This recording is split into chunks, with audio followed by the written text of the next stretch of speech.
1 de João, capítulo 5, e nós leremos os versículos de número 4 e 5. Primeira epístola do apóstolo João, capítulo 5, versículos 4 e 5. Eu vou pedir para que nós façamos uma leitura coletiva. Eu vou contar até 3 e pausadamente nós leremos juntos esses dois versículos, 4 e 5. Vamos lá, 1, 2, 3. Porque todo o que é nascido de Deus vence o mundo, e esta é a vitória que vence o mundo, a nossa fé. Quem é que vence o mundo, senão aquele que crê que Jesus é o Filho de Deus? E os que podem, digam amém. Muito obrigado, podeis tomar assento. E que Deus, por graça, mais uma vez abençoe a exposição de sua palavra. Nós estamos diante de um texto que acredito que, se não todo ele, e se não de todos, pelo menos uma parte, tanto do texto quanto dos presentes, trata-se de um texto relativamente conhecido.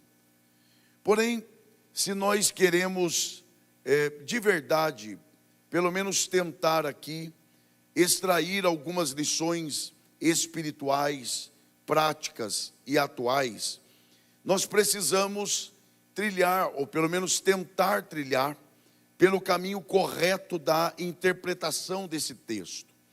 O primeiro passo nesta direção é, sem dúvida, nos lembrarmos daquilo que é tão óbvio, que às vezes nós nos esquecemos, de que nós temos lido parte de uma carta. Isto é muito óbvio, mas às vezes nós não levamos isso em conta.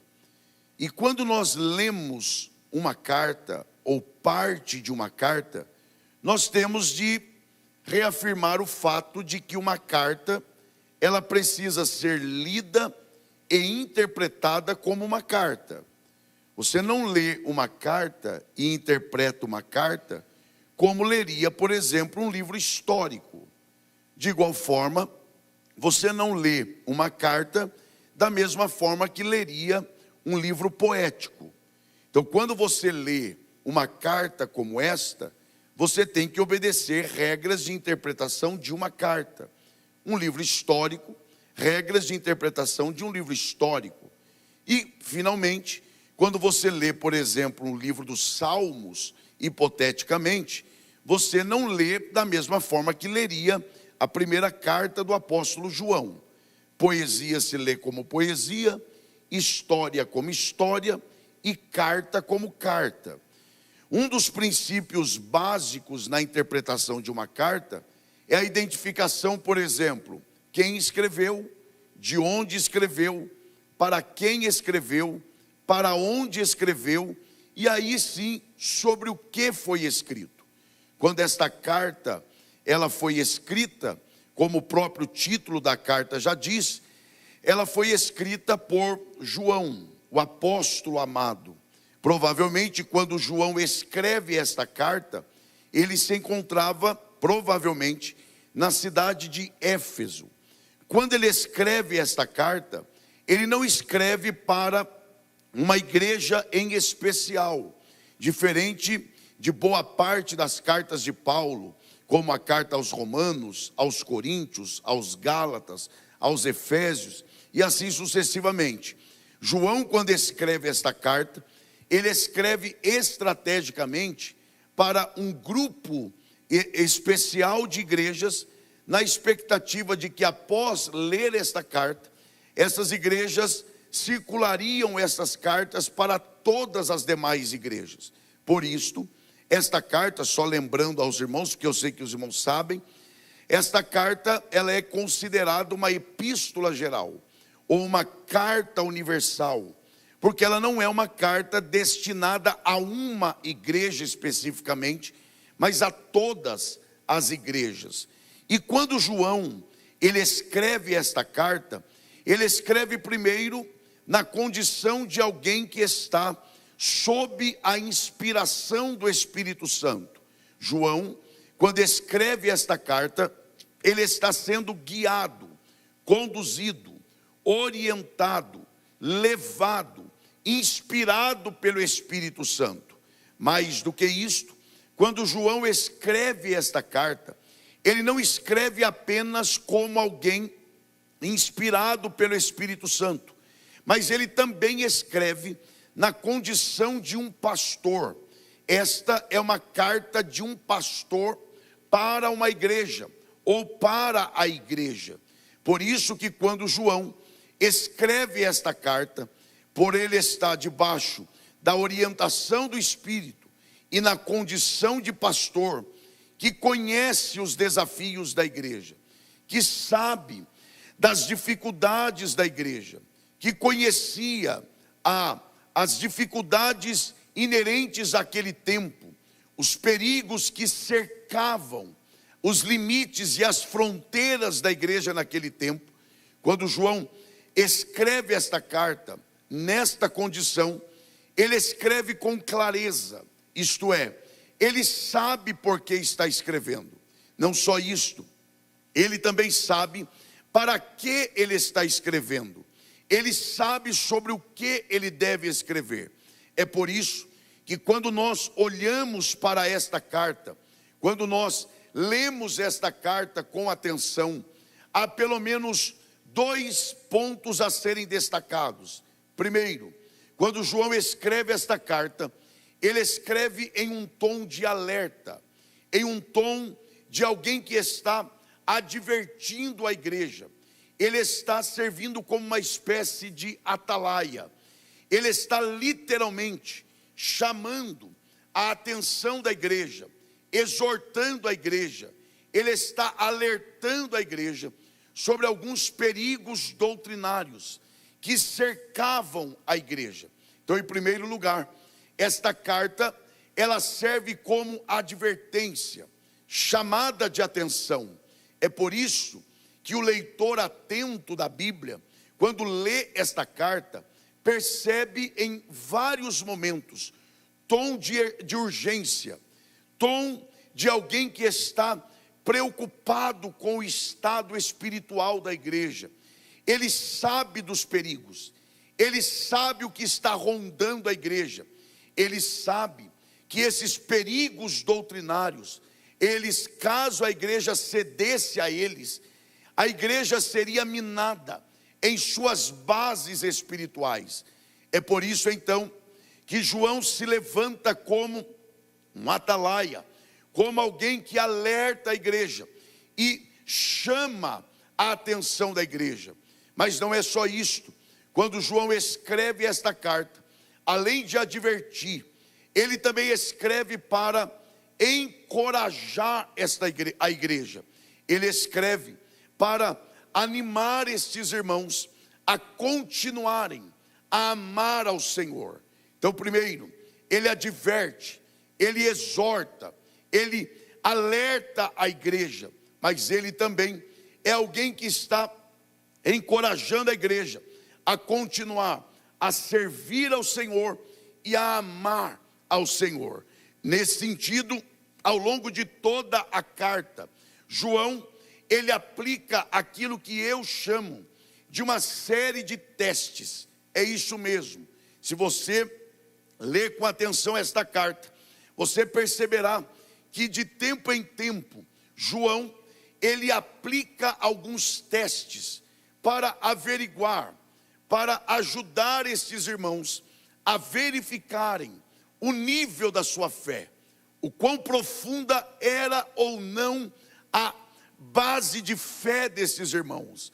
É como se João, ele estivesse dizendo a esses irmãos: vocês dizem ser de Deus, vocês dizem ser nascidos de Deus, vocês dizem ser filhos de Deus, vamos ver se realmente vocês são ou não de Deus. Vamos ver se aquilo que vocês chamam de fé é genuína ou não.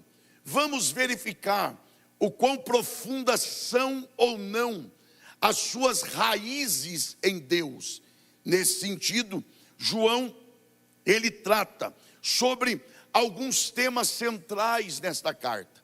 Por exemplo, ele abre esta carta exaltando o fato de que Deus, ele é a própria luz. O capítulo 1 desta carta reafirma àqueles irmãos e a nós de que Deus, primeiro, ele habita em luz. Segundo, ele é a própria luz.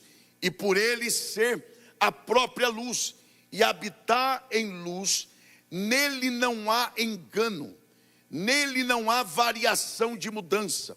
E onde ele chega, o engano perde a força. Onde ele chega, o que está escondido aparece, porque Deus é a própria luz. É assim que João abre esta importante carta, destacando, sublinhando, reafirmando a verdade absoluta de que Deus é a própria luz. Depois, João, avançando, agora no capítulo de número 2, ele vai reafirmar, relembrar, renovar no coração desses mesmos irmãos a verdade de que o sangue de Jesus é poderoso para nos purificar de todo o nosso pecado. João, que no capítulo 1, ele exaltou o fato de Deus ser a própria luz.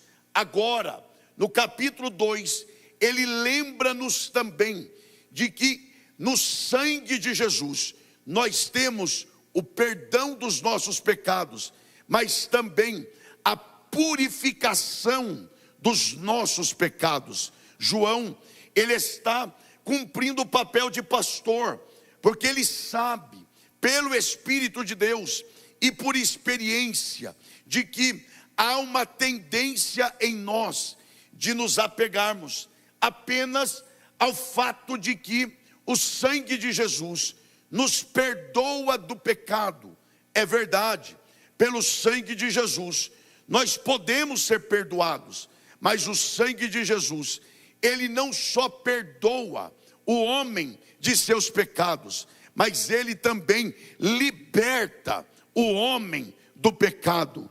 A verdade é que geralmente o ser humano, ele quer o perdão, porque o perdão afasta a culpa, o perdão tira o peso, o perdão, ele traz a absolvição.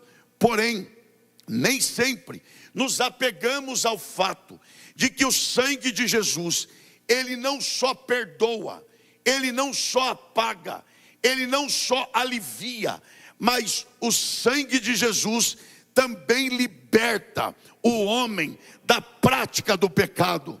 É isto que João, ele está exaltando neste ponto desta carta. Tanto é verdade que ele avança, e nos capítulos 3 e 4, João agora, ele vai lembrar, ele vai ensinar a esses irmãos e a nós a respeito da verdade de que Deus é o próprio amor. Ele exalta nos capítulos 3 e 4 o amor de Deus.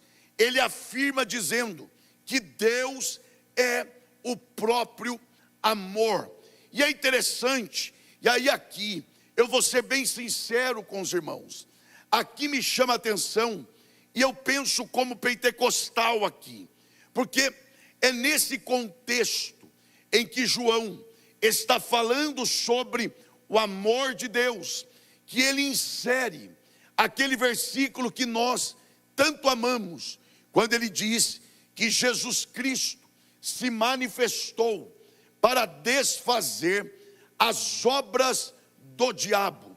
Qual crente pentecostal não se alegrou pelo menos uma vez na vida com esta expressão?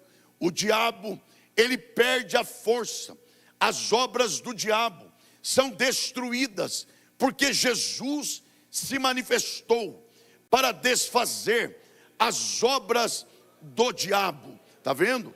A gente se alegra com isso, mas nem sempre, pelo menos eu, nem sempre levamos em consideração que esta informação, esta expressão, o Filho de Deus, o Filho do homem, ou o próprio Jesus se manifestou para desfazer as obras do diabo. Nem sempre levamos em conta que esta expressão é inserida no contexto em que João está falando sobre o amor de Deus. Por que nem sempre consideramos?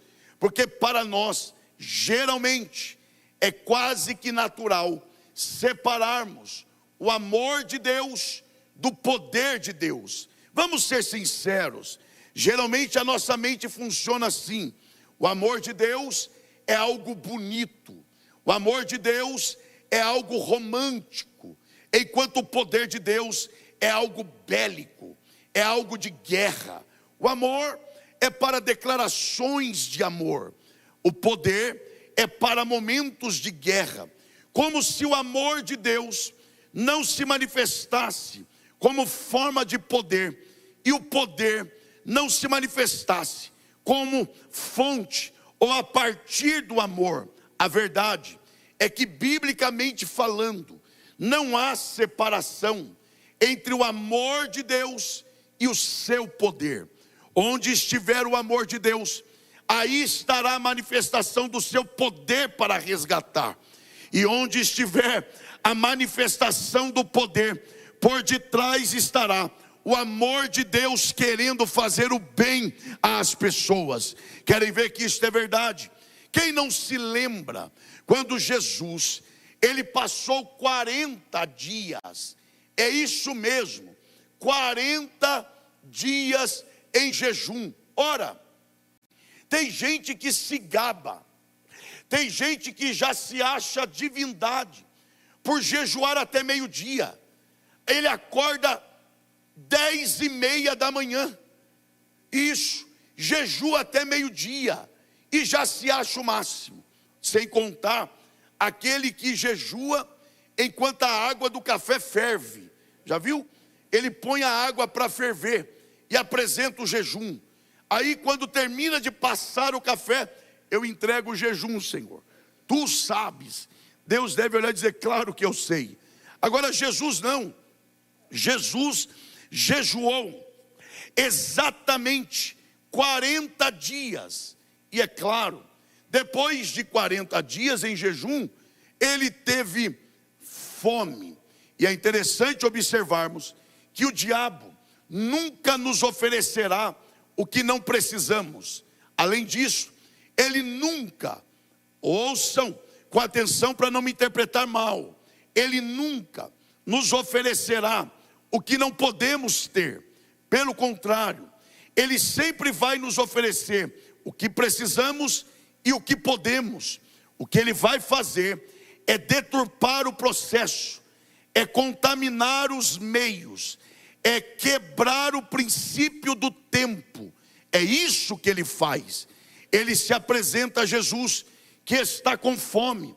Qual é o problema de alguém que jejuou 40 dias comer pão?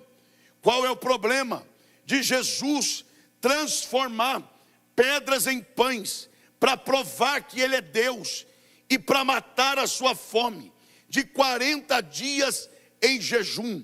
Ora, o diabo se apresenta e diz: se tu és o Filho de Deus, transforme essas pedras em pães. Jesus fez? Não. Ele precisava. Ele podia em dois sentidos: tanto que não teria problema comer depois de 40 dias de jejum, e tanto no sentido de que ele tem poder para transformar pedras em pães. Mas o fato de eu precisar e o fato de eu poder nem sempre me dá o direito de fazer naquele momento. Jesus não faz. Ele não usa o seu poder para benefício próprio. Porém, mais adiante, ele que não usou o seu poder para matar a sua fome de 40 dias, ele usou este poder para multiplicar 5 pães e 2 peixes, para matar a fome de uma multidão que estava sem comer há horas. Porque ele não veio para usar o poder em benefício próprio, ele veio para usar o seu poder como demonstração do amor de Deus em favor das pessoas. Onde estiver o amor de Deus, aí estará a manifestação de seu poder. Onde estiver a manifestação de seu poder, estará também por detrás a realidade de seu amor. Você crê nisso? Diga glória a Deus. Agora, não só isto, aqui nos capítulos 3 e 4, em que João, para nós avançarmos, em que João, ele fala sobre o amor de Deus, ele aplica o teste, dizendo: vocês são de Deus, vocês são nascidos de Deus. Então, se vocês são de Deus, vocês vão amar uns aos outros. O amor de Deus estará derramado em vossos corações. E aí ele segue, e quando ele chega no capítulo de número 5, que é a conclusão da carta, o final da carta, o ponto alto da carta, ele vai tratar sobre alguns assuntos. Dentre esses assuntos, ele vai destacar a necessidade que temos de vivermos uma vida pela fé. Caso contrário, nós não resistiremos ao mundo que atua contra a igreja. É isto. João, em síntese, aqui, ele exorta a igreja a viver uma vida pela fé, sendo este o único meio pelo qual ela pode vencer o mundo. E agora, nos versículos que lemos, 4 e 5, João, ele responde a 3 perguntas que não aparecem no texto. É isso mesmo. Nem sempre a Bíblia fala para dizer. Pelo contrário, a Bíblia é tão poderosa que até quando não fala, ela diz. Querem ver? Aqui nos versículos que nós lemos, existem 3 perguntas que não aparecem, mas estão aí, e João as responde. A primeira pergunta, que não aparece, mas está nesses versículos, é esta: de quem é a vitória? João, ele responde a esta questão: de quem, afinal, é a vitória? E eu acho fundamental destacar que João, já no seu tempo, ele combateu a subjetividade. João, ele não é subjetivo. João, ele não é abstrato. João, ele é concreto. João, ele é objetivo. Ele é direto. Ele é claro. Por exemplo, quando João, ele responde à pergunta: de quem é a vitória? Ou quem é o povo da vitória? Primeiro, ele deixa claro que a vitória não é de todos. Já viu pregador que, dizendo que está tomado pela efervescência pentecostal, ele afirma: a vitória é de todos. Eu imagino João dizendo: não é não, a vitória não é de todos. Segundo, além de a vitória não ser de todos, a vitória não é de qualquer um. Pelo contrário, me parece que João está seguindo a métrica do Mestre Jesus. Lembram? Quando Jesus, no capítulo de número 28 de Mateus, versículos 19 e 20, é que nós geralmente pegamos apenas a parte da promessa. Quando Jesus diz: e eis que estou convosco todos os dias, até a consumação do século. Quem aqui nunca vibrou com um pregador que estava falando fino até aqui, aí quando chega na promessa, até engrossa a voz dizendo: e eis que estou convosco, Ele está conosco, Ele está com você.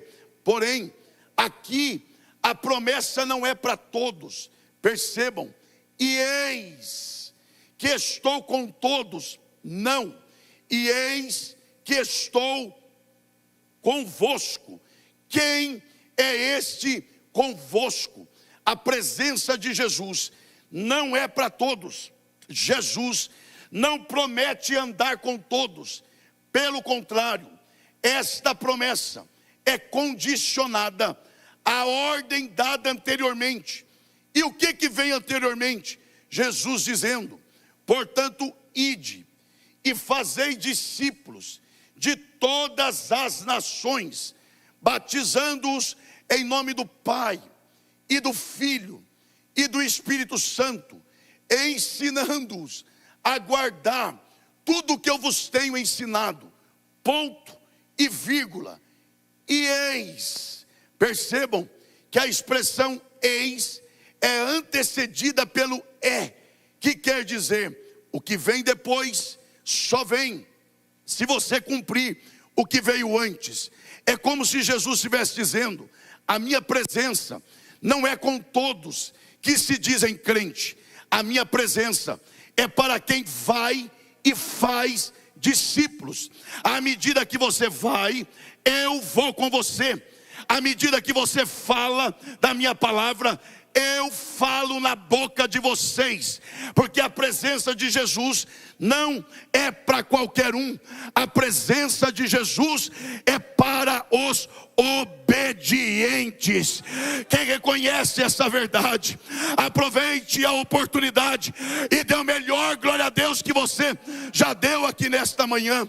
João, ele segue esta mesma linha, dizendo que a vitória não é de todos, não é de qualquer um. Mas olha o que ele diz, versículo 4: porque todo o que é nascido de Deus vence o mundo. Então a pergunta é: de quem é a vitória? Qual é a resposta? Dos nascidos? Então vai lá, de quem é a vitória? A questão agora é: e quem é nascido de Deus? Qual é a evidência de que alguém é ou não nascido de Deus? Ele mesmo responde, versículo de número 5, olha o que ele diz: quem é que vence o mundo? Ele já tinha respondido: nascido de Deus. O que ele quer, na verdade, é apresentar a evidência de quem é nascido de Deus, senão aquele que crê que Jesus é o Filho de Deus. Aqui está a resposta de quem é a vitória.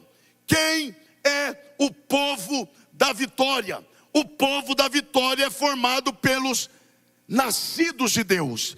Qual é a evidência dos nascidos de Deus? Crer e confessar e declarar que Jesus Cristo é o Filho de Deus. Alguém poderá dizer: mas então é simples. Não, é simples para você que recebeu a revelação, porque o próprio João diz que ninguém pode declarar que Jesus é o Filho de Deus se não for pelo Espírito de Deus. Aliás, essa era uma dificuldade do povo dos dias de Jesus. Quem os homens dizem ser o Filho do homem? Uns dizem que tu és Elias, Jeremias, João Batista ou um dos profetas. E vocês? Só Pedro levanta, que ainda nem Pedro era. Só ele levanta e diz: eu sei quem tu és. Tu és o Cristo, o Filho do Deus vivo. Aleluia.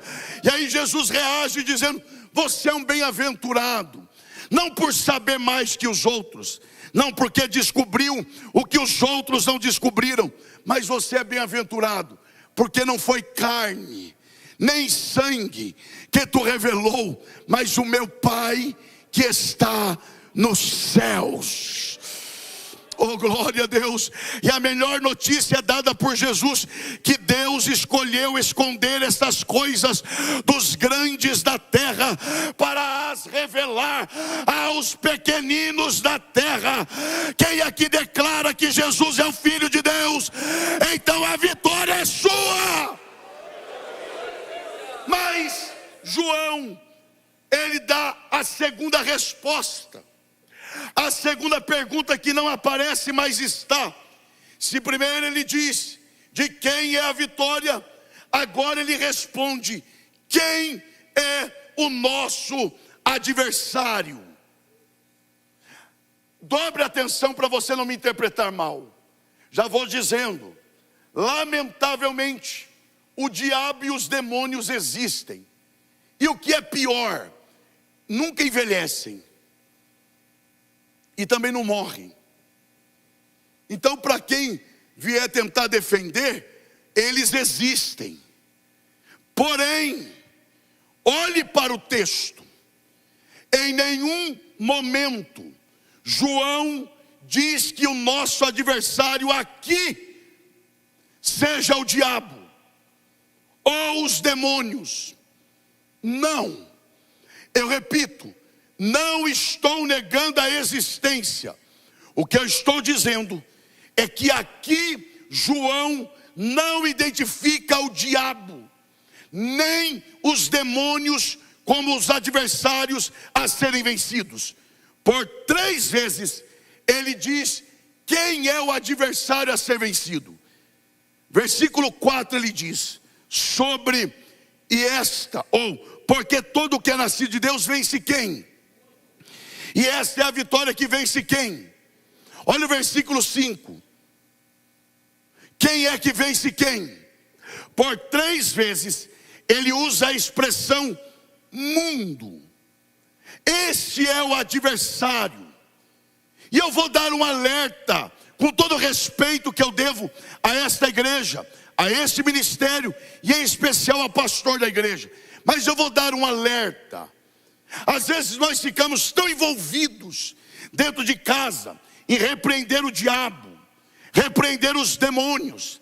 Cai uma panela, sangue de Jesus tem poder. Cai um copo, eita, tem alguma coisa solta por aqui, tá mesmo, o copo. E às vezes nós estamos tão envolvidos nessa loucura de uma batalha invisível, que nós nos esquecemos de uma luta que se trava no mundo. E que mundo é este a que João se refere? Pois a Bíblia fala de 3 tipos de mundos: mundo criado, visíveis e invisíveis. Mundo humano, porque Deus amou o mundo.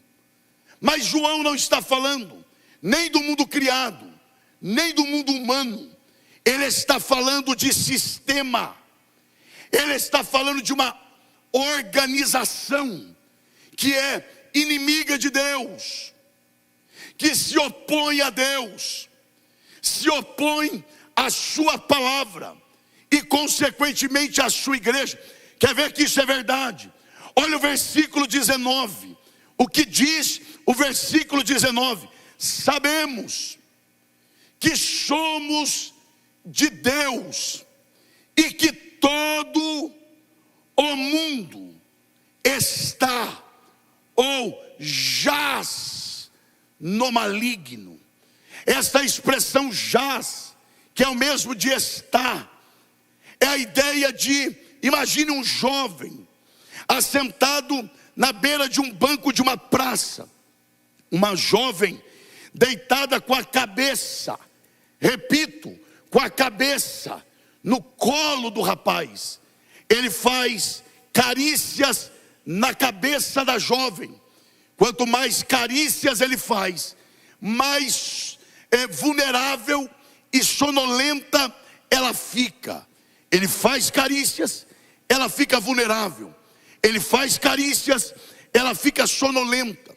A ideia aqui é esta: o mundo, o sistema está deitado e o maligno atua na mente, ou seja, atua como um sistema que se opõe a Deus, que é inimigo de Deus, que se opõe à palavra de Deus e à igreja de Deus.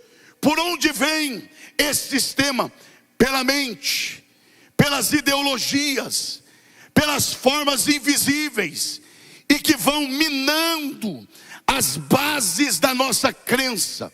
É por isso que aí João, ele responde a terceira e última pergunta. A primeira é: de quem é a vitória? A segunda é: quem é o adversário a ser vencido? E a terceira e última pergunta que ele responde é: qual é a vitória que vence o mundo? E o versículo 4 responde: e esta é a vitória que vence o mundo, a nossa fé. Eu pergunto: qual é a vitória que vence o mundo? A nossa fé. Olhe para quem está ao seu lado e diga: não é a sua fé. Vai com ânimo, meu irmão. Diga: não é a sua fé. Diga: não é a minha fé. Diga: não é a fé. Diga: é a nossa fé. Diga: obrigado. É a nossa fé. Veja, João, mais uma vez, ele não é subjetivo, ele não é genérico. Pelo contrário, ele é objetivo. Ele afirma dizendo que a vitória que vence o mundo não é qualquer fé, mas é a nossa fé. Em um tempo em que há o relativismo de fé, ou seja, já viu essa frase? Você tem a sua fé, eu tenho a minha. Você fica com a sua, eu fico com a minha. E a gente vive em paz. Pastor, e não é para ser assim? Eu não tenho que respeitar a fé da outra pessoa? Tem. Então está tudo certo? Não. Mas eu tenho que respeitar? Tem. Mas a fé que vence o mundo não é qualquer fé. A fé que vence o mundo é a nossa fé.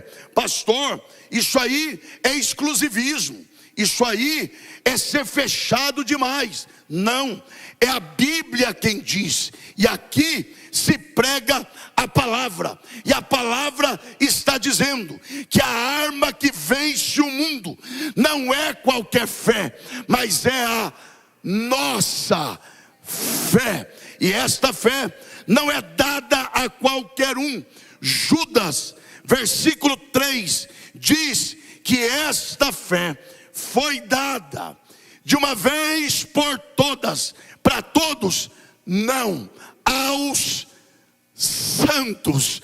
Esta fé não é qualquer fé, porque ela não procede de um pai, não procede de um filósofo. Ela procede de quem? Hebreus capítulo 12, quando o escritor diz: olhando firmemente para Jesus, que é quem? O autor e o consumador da nossa fé. Oh, glória a Deus. Ele é o quê? Diga bem forte: autor. Só mais uma vez, diga: autor. O que é ser autor? Aquele que gera, em quem começa. É a fonte, é a natureza, é nele que começa a fé. Mas ele não é só autor, ele é autor e consumador. Ou seja, a fé começa nele, está nele e termina nele. Afinal, porque dele e por ele e para ele são todas as coisas. E ele não é do tipo que gera fé e abandona. Não, ele diz: eu gerei a fé, então eu vou segurar a sua mão desde o início da carreira até o final, porque eu sou aquele que é o autor e o consumador da fé. Para encerrar, agora, que fé é esta? Paulo ensina em Efésios, quando ele diz que a palavra é a espada, mas a fé é o quê? Escudo. Todos sabemos que espada é instrumento de ataque e escudo é instrumento de quê? Então por que tem gente que fica atacando pela fé? Eu vou contra ti pela fé, eu declaro pela fé. Fé não é para isto. A espada é a palavra, a fé é escudo. E ela serve para quê? Paulo diz: para que vocês possam apagar, isso mesmo, os dardos inflamáveis do diabo. Onde é que se dão? Na mente. Quando ele começa a questionar: Deus é bom, então por que ele permitiu o mal? Deus é poderoso, então por que ele não faz o que você tem pedido para ele fazer? É aí que floresce a fé. E aí, como Abacuque, você diz: pode faltar o mantimento, o fruto da vide pode mentir, a figueira pode secar, os gados podem ser roubados do curral, todavia eu me alegrarei no Senhor, exultarei no Deus da minha salvação. Quantos desejam esta fé? Adore ao Senhor nesta manhã, e que Deus em Cristo nos abençoe hoje e sempre. Amém.